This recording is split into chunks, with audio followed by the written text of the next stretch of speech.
अस्पताल में मौजूद है और ये जख्मी की आप इयादत कर रहे हैं। आपको कुछ मालूम है कि ये वाकया क्यों हुआ और किस तरह हुआ?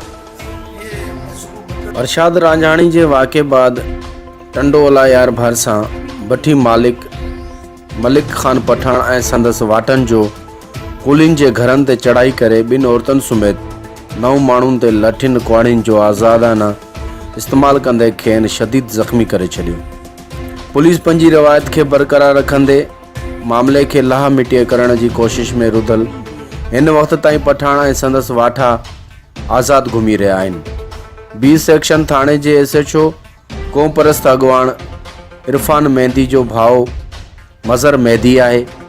राब्तो करण ते पठान जो चवणु आहे त कूली भट्टे तां असांजी चोरी करण जी कोशिश कई, जंहिं तां असां उन्हनि खे सबक़ सेखारण लाइ अहिड़ो क़दम खयो। छा चोर खे सज़ा ॾियण लाइ इहो तरीक़ो आहे? बाग़ी सागर पवार, सोच TV, कराची।